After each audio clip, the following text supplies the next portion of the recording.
जय हिंद साथियों, आपका स्वागत है आपके अपने यूट्यूब चैनल एजुकेशनल टेम्पल में। दोस्तों, BA second year third semester socialise समाजशास्त्र पेपर कोड आपका 201, जिसका मैं आंसर की लेकर आ गया हूँ। ये पेपर आईडी आप लोग देख सकते हैं 8019।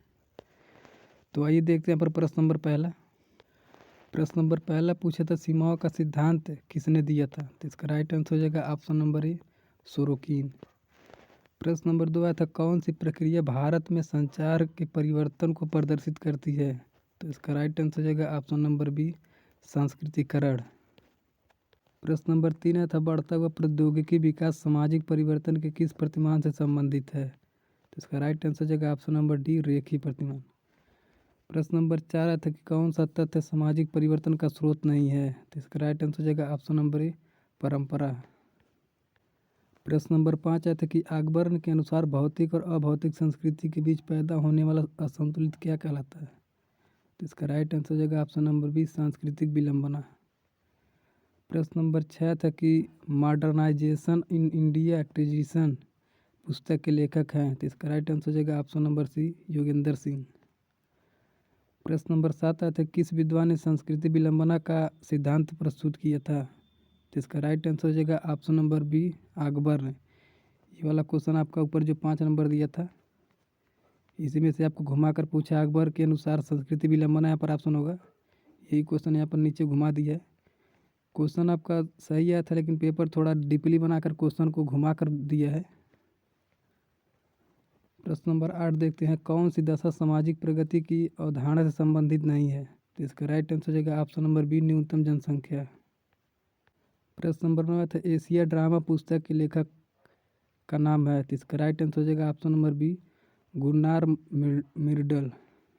प्रश्न नंबर 10, निम्न जातियों द्वारा जिस जाति को अपना मॉडल बनाकर उसे व्यवहार प्रतिमानों का अनुकरण किया जाता है, संस्कृति की अवधारणा के अनुसार उसे कहते हैं? तो इसका राइट आंसर हो जाएगा ऑप्शन नंबर सी, उच्च जाति। प्रश्न नंबर 11 था, जिस प्रक्रिया के आधार पर किसी समुदाय में जाति गतिशीलता की माप की जा सकती है, उसका नाम है? तो इसका राइट आंसर हो जाएगा ऑप्शन नंबर डी, सांस्कृतिकरण। प्रश्न नंबर 12 था कि मार्क्स के अनुसार सामाजिक परिवर्तन का मुख्य कारण है? तो इसका राइट आंसर हो जाएगा ऑप्शन नंबर ए, वर्ग संघर्ष का। प्रश्न नंबर 13 था, निम्नलिखित में से विकास के लिए कौन सी दशा आवश्यक है? तो इसका राइट आंसर हो जाएगा ऑप्शन नंबर ए, नियोजन। प्रश्न नंबर 14 था, निम्नलिखित में से सामाजिक परिवर्तन के चक्रीय सिद्धांत संबंधित विचारक हैं? तो इसका राइट आंसर हो जाएगा ऑप्शन नंबर सी, स्पेंगलर और सोरोकिन।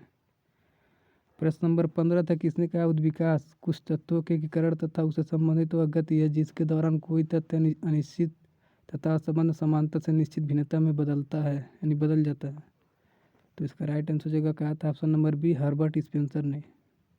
प्रश्न नंबर 16 था, जो परिवर्तन सामाजिक मूल्यों के अनुसार इच्छित दिशा की ओर होता है उसे कहते हैं? तो इसका राइट आंसर हो जाएगा ऑप्शन नंबर सी, प्रगति। प्रश्न नंबर 17 था कि यह निष्कर्ष किसने दिया कि प्रौद्योगिकी अथवा उत्पादन के तरीकों में होने वाला परिवर्तन सामाजिक परिवर्तन का मूल कारण है? तो इसका राइट आंसर हो जाएगा ऑप्शन नंबर सी, मार्क्स ने कहा था। प्रश्न नंबर 18 से जैविक विकास का अवधारणा से संबंधित है? तो इसका राइट आंसर हो जाएगा ऑप्शन नंबर बी, डार्विन। प्रश्न नंबर 19 है, पश्चिमीकरण की प्रक्रिया किस मूल्य से संबंधित है?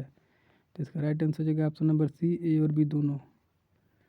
प्रश्न नंबर 20, निम्नलिखित में से कौन सा एक तत्व सामाजिक परिवर्तन का स्रोत नहीं है? तो इसका राइट आंसर हो जाएगा ऑप्शन नंबर ए, परंपरा।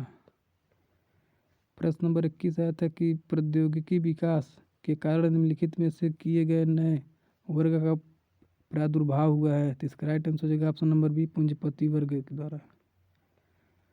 प्रश्न नंबर 21 यानी 22 आप लोग कमेंट बताइएगा इसका कौन सा आंसर सही है। 22 और 23 आप लोग कमेंट बताइएगा। 24 देखते हैं, निम्नलिखित में से कौन सा भारत में वैश्वीकरण की प्रक्रिया का परिणाम है? तो इसका राइट आंसर हो जाएगा ऑप्शन नंबर संस्कृति का बाजारीकरण। अगला प्रश्न है, सामाजिक मूल्यों के अनुसार होने वाला परिवर्तन क्या कहलाता है? तो इसका राइट आंसर हो जाएगा ऑप्शन नंबर ए, प्रगति। अगला प्रश्न है, किसने यह कथन दिया इतिहास कुलीन तंत्रों का कब्रिस्तान है? तो इसका राइट आंसर हो जाएगा ऑप्शन नंबर सी, पेरेटो ने। प्रश्न नंबर 27, निम्नलिखित में से किसने समाज यानी शासकों अभिजात वर्ग की अवधारणा दी है? तो इसका राइट आंसर हो जाएगा ऑप्शन नंबर सी, पेरोटे ने। अगला प्रश्न देखते हैं, निम्नलिखित में से कौन एक औद्योगिकरण का परिणाम नहीं है? तो इसका भी तो इसका भी आप लोग आंसर कमेंट में बताइएगा कौन सा सही होगा। अगला प्रश्न मैचिंग वर्ड से दिया था मिलान करने के लिए सूची 1 सूची 2 को। तो यहाँ पर आप लोग देख सकते हैं चक्री सिद्धांत का कौन था सोरोकिन, रेखी सिद्धांत का स्पेंसर, अभिजात वर्ग का पेरेटो और बाकी जो बचा था वही हो जाएगा। तो इसका राइट आंसर हो जाएगा ऑप्शन नंबर ए। अगला प्रश्न पूछा था विलेज इंडिया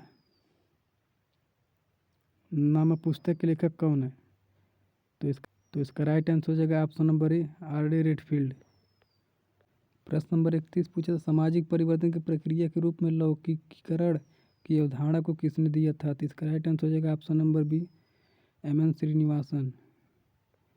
अगला प्रश्न पूछा था प्रौद्योगिकी विकास के कारण निम्नलिखित में से किस नए वर्ग का प्रादुर्भाव हुआ है। तो इसका राइट आंसर हो जाएगा ऑप्शन नंबर डी पूंजीपति वर्ग का। अगला प्रश्न पूछा था आप लोग इसे कमेंट में बताएगा 33 नंबर।